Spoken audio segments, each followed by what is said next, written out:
Hey everyone, आज हम लोग देखने वाले हैं एबंडेंट नंबर का कोड। एबंडेंट नंबर का जो कोड है वो मैं ऑलरेडी एक शॉर्ट वीडियो अपलोड कर चुकी, बट मैंने सोचा कि एक एक्सप्लेनेशन वीडियो भी डाल देनी चाहिए ताकि आप लोग उसको अच्छे से समझ पाओ कि उस प्रोग्राम के पीछे लॉजिक क्या था। तो पहले समझ लेते हैं एबंडेंट नंबर क्या होते हैं। एबंडेंट नंबर ऐसे नंबर्स होते हैं जिनके जब हम फैक्टर निकालते हैं तो जितने भी उसके फैक्टर्स होते हैं उन सब का जब हम सम करेंगे तो उस नंबर से एक बड़ा नंबर हमें मिलना चाहिए। अगर उस नंबर के फैक्टर्स का सम उस नंबर से बड़ा आता है दैट मीन्स ये हमारा एबंडेंट नंबर है। हम इसको थोड़ा अच्छे से समझते हैं। फॉर एग्जांपल मैंने एक नंबर लिया 12।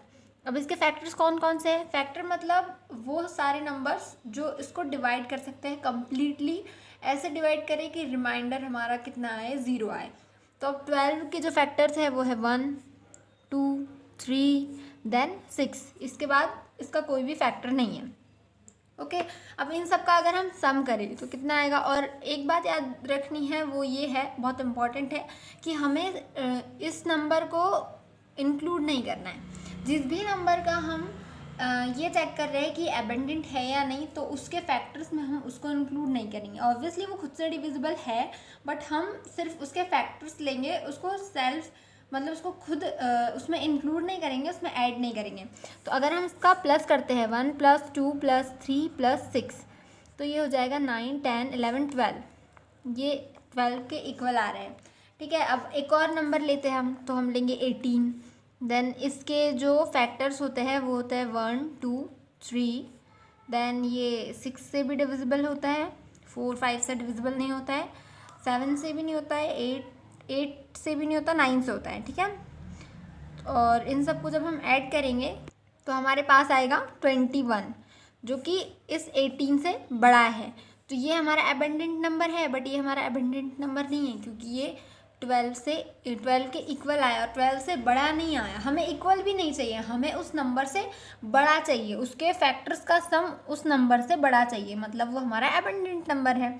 अब एक और एग्जाम्पल के लिए ले लेते हैं हम क्या लेंगे 22। ठीक है, तो 22 को 1 से डिवाइड करेंगे हम, हो जाएगा, 2 से डिवाइड करेंगे हो जाएगा, देन 3, 4, 5, 6। ये किसी से डिविजिबल नहीं है, 10 से भी डिविजिबल नहीं है, बट 11 से डिविजिबल है।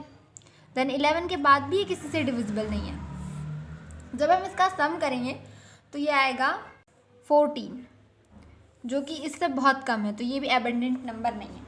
अब इसका प्रोग्राम हम कैसे बनाएंगे ये पता करना है। प्रोग्राम में हमें सिर्फ इतना लिखना है कि जो फैक्टर्स है उन सारे फैक्टर्स का सम कर दो और क्या कर दो, चेक कर लो कि जो हमारा नंबर दिया है यूज़र ने वो सम उससे बड़ा है या नहीं है। यही करना है ना। अगर सम बड़ा है तो हम प्रिंट करा देंगे एबंडेंट, अदरवाइज हम प्रिंट करा देंगे नॉट एबंडेंट। तो इसका कोड जब हम लिखेंगे उसके लिए लॉजिक क्या होगा, तो एक चीज़ तो अभी तक हमारी समझ आ ही गई होगी कि हमें लूप लगाना पड़ेगा, क्योंकि 12 तक के जितने नंबर्स हैं 1 से लेके 12 तक हमें 12 को डिवाइड करके देखना पड़ेगा उन सारे नंबर्स से। तो हम लूप लगाएंगे। तो लूप कैसे लगाएंगे, फॉर हम अभी प्रोग्राम भी बना के देखेंगे इसका, बट अभी थोड़ा समझ रहे हैं कि हमें क्लियर हो जाए प्रोग्राम ताकि हम अच्छे से इसको बना सकें। तो आई की वैल्यू हम 1 से शुरू करेंगे। 1 से क्यों, क्योंकि हम डायरेक्टली 1 से डिवाइड करके देखने वाले हैं उस नंबर को। Then i is less than n/2।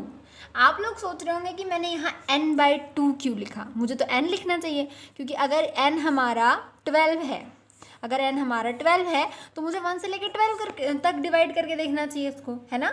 But नहीं, आप अब नोटिस करो, देखो 12 का हाफ क्या होता है 6, 18 का हाफ क्या होता है 9, 22 का हाफ क्या होता है 11। हम सिर्फ हाफ तक लेकर जाएंगे इसको। हाफ तक क्यों लेकर जाएंगे, क्योंकि हमें पता है कि जब हाफ तक ही फैक्टर आ रहे हैं, जैसे 12 का हाफ होता है 6, तो 6 के बाद 12 का कोई भी फैक्टर नहीं है। अगर कोई फैक्टर ही नहीं प्रोवाइड कर रहा है हमें वो लूप, अगर हम n तक भी चलाए तो n तक चलाने का मतलब क्या है, क्यों हम अपने प्रोग्राम की टाइम कॉम्प्लेक्सिटी को इंक्रीज़ करें। हमें उसके लिए कुछ सोचना चाहिए थोड़ा, और उसकी टाइम कॉम्प्लेक्सिटी को कम करने के लिए हम लिखेंगे n/2। ठीक है, इसीलिए हम यहाँ लिखेंगे n/2 देन i++। ओके, अब फिर से एक और यहाँ पर कंडीशन देंगे इफ़, अगर। अब हमको क्या करना होगा, देखो हमें सम करना है सारे फैक्टर्स का, जितने फैक्टर्स है। जैसे यहाँ पे फैक्टर कौन कौन से हैं, 1 2 3 और 6। तो अब हमें सिर्फ फैक्टर्स का सम करना है। तो अब ये फैक्टर्स कैसे आते हैं, फैक्टर तब आते हैं ना जब 12 कम्प्लीटली डिविजिबल है 1 से। जब 12 कम्प्लीटली डिविजिबल है 1 से, मतलब ये कंडीशन कि 12m% 1 इक्वल्स टू 0, मतलब 12 को डिवाइड करने पे, 1 से डिवाइड करने पे रिमाइंडर की अवस्था है 0। 12 को 2 से डिवाइड करने पे रिमाइंडर की अवस्था है 0। मतलब 12 को किसी भी नंबर से डिवाइड करने पे अगर 0 आ रहा है, मतलब वो नंबर उसका फैक्टर है। और 12 क्या है हमारे पास, n। तो हम क्या लिखेंगे, n m% i। आई है हमारा यहाँ, आई 1 से लेके तो n के हाफ तक जाएगा, मतलब 6 तक जाएगा। ठीक है, तो आई 1 से लेके 6 तक जाएगा। तो जितने भी फैक्टर्स है इक्वल्स टू 0। यहाँ से हमने सारे फैक्टर पिक कर लिए उसके। अब यहाँ पे हम लिखेंगे, पहले एक सम वेरिएबल हम ऊपर ही डिक्लेयर कर देंगे। तो सम में वैल्यू पहले इनिशियल जो वैल्यू डालेंगे वो डालेंगे 0। देन यहाँ सम प्लस आई मतलब जो फैक्टर है। अब इसका क्या लॉजिक है भाई, तो देखो पहले हमारा सम रहेगा 0, ठीक है। देन हम 1 से डिवाइड करेंगे इसको। तो जब 1 से ये कम्प्लीटली डिविजिबल हो जाएगा n, तो यहाँ पे 0 आ जाएगा। इफ़ वाली कंडीशन ट्रू हो जाएगी, देन ये अंदर आएगा तो ये चेक करेगा क्या है code, sum is equals to sum plus आई।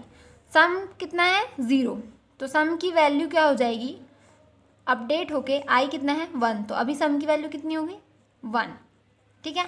अब ये 2 से डिवाइड करेगा, ये आई की वैल्यू आई प्लस प्लस होके क्या हो जाएगी, यहाँ पे हो जाएगी 2। देन ये फिर से अंदर आएगा, देन n को डिवाइड करके देखेगा 2 से, अगर रिमाइंडर 0 बचता है तो फिर ये अंदर आएगा। अब 12 है तो 12 तो डिवाइड हो ही जाएगा, तो अब ये अंदर आएगा। देन सम की वैल्यू क्या है 1, तो अब सम की वैल्यू अपडेट होके क्या हो जाएगी 1 + 2, मतलब कितनी आ गई 3। तो ये ऐसा चलते चलते जब तक हमारे लूप की कंडीशन एंड तक नहीं पहुंच जाती, तब तक ये प्रोसेस होते रहेगी और यहाँ से हमें मिल जाएगी सम की वैल्यू, ठीक है। अब इसके बाद तो हमें पता ही है कि हमें लूप के बाहर एक इफ़ कंडीशन देना है कि अगर सम बड़ा है n से तो प्रिंट करा देंगे एबंडेंट। अगर जो हमारा सम है छोटा है n से, या अगर हमने ये कंडीशन नहीं भी लिखी तो सिंपली एल्स करके हम लिख सकते हैं नॉट एन एबंडेंट नंबर। अब हम इसका कोड लिखते हैं। तो सबसे पहले हमें क्या बनाना होगा, सम। तो यहाँ लिखेंगे हम इंट सम में वैल्यू क्या, इनिशियली वैल्यू क्या डालेंगे हम 0, और एक n वेरिएबल बना लेंगे क्योंकि हमें यूज़र से इनपुट लेना है n, ठीक है। अब हम यूज़र से इनपुट लेने के लिए पहले एक लाइन प्रिंट करवा देंगे इंटर अ नंबर, देन उसको स्टोर कर लेंगे। अब जैसा कि हमने देखा था अभी जो हमारा लॉजिक बना रहे थे हम, तो हम यहाँ क्या लगाएंगे, एक लूप लगाएंगे जिसके i की वैल्यू इनिशियली स्टार्ट करेंगे हम 1 से, देन i की वैल्यू जाएगी n/2 तक, n / 2, ठीक है। Then i plus plus. इस लूप में हम एक कंडीशन देंगे क्योंकि हमें सम में कुछ वैल्यूज़ ऐड करवानी है, जितने फैक्टर्स हैं i के वो सारे ऐड करवाने हैं। तो उसके लिए हम क्या वैल्यू देंगे, उसके लिए हमें ऐसे जो वैल्यूज़ है i की देखना पड़ेगा कि कौन कौन से उस नंबर के फैक्टर है। तो उसके लिए हम क्या लिखेंगे, n m% i equals to 0।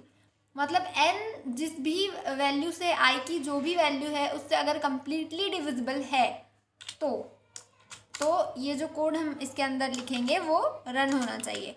तो यहाँ हम क्या लिखेंगे, sum is equals to sum plus I. इससे क्या होगा, जितने भी जो फैक्टर्स है हमारे नंबर के वो सब ऐड हो जाएंगे और वो वैल्यू किस में आ जाएगी, सम में। देन हम लूप के बाहर आएंगे। अब लूप के बाहर आने के बाद हमें एक कंडीशन देनी है कि जो हमारा सम है, अगर सम ग्रेटर देन है किससे, नंबर से, अगर सम ग्रेटर देन है नंबर से तो हमें प्रिंट करवाना है एबंडेंट नंबर, नहीं तो हमें प्रिंट करवाना है नॉट एन एबंडेंट नंबर। हमें n/2 की वैल्यू भी इंक्लूड करनी है। जैसे अगर हमारा n 12 है या 18 है तो 18 का हाफ क्या होता है 9, तो 9 को भी इंक्लूड करना है, तो I इज़ लेस देन और इक्वल्स टू n/2 आएगा। अब हम इसको रन कर लेंगे। देन हम यहाँ पे डालते हैं 12 जो कि हमारा एबंडेंट नंबर नहीं है ऑब्वियसली। अब हम इसमें एक ऐसी वैल्यू डाल के देखेंगे जो एक्चुअली में एक एबंडेंट नंबर है, जैसे कि हमारा 18, तो ये एक एबंडेंट नंबर है। देन एक ऐसा नंबर जो एबंडेंट नहीं है लाइक 22, और एक ऐसा नंबर जो एबंडेंट है लाइक 24। ओके, सो ये था हमारा एबंडेंट नंबर का प्रोग्राम। इसमें जो कुछ चीज़ें हैं जो बहुत इम्पॉर्टेंट है, लाइक यहाँ अगर हमने जो कंडीशन दी है I इज़ लेस देन और इक्वल्स टू n/2, तो अगर आप n/2 ले रहे हो तो यहाँ पर इक्वल्स टू ज़रूर लगाना, इसको इक्वल्स टू को मत भूलना। बिकॉज अगर आपने इक्वल्स टू लगाना भूल गए ना तो आप कोई भी नंबर डालो इसमें, अगर आप एबंडेंट नंबर भी डालोगे तो ये not an abundant number print कराएगा। इसको n/2 नंबर को इंक्लूड करना बहुत इंपॉर्टेंट है उस सम में। तो या तो अगर आप सिर्फ n लिखोगे तो फिर आपको इक्वल्स टू लगाने की कोई ज़रूरत नहीं है। जैसे आप अगर ये 2 डिवाइडेड बाय 2 नहीं लिखते हो तो इक्वल्स टू लगाने की कोई ज़रूरत नहीं है, और ज़रूरत नहीं इसको लगाना भी नहीं है क्योंकि हमें उस नंबर को खुद इंक्लूड नहीं करना है। ठीक है, तो मेरे हिसाब से तो आप इक्वल्स टू लगाओ और डिवाइडेड बाय 2 भी करो, इससे हमारे प्रोग्राम की टाइम कॉम्प्लेक्सिटी कम हो जाएगी। ठीक है, तो ये था हमारा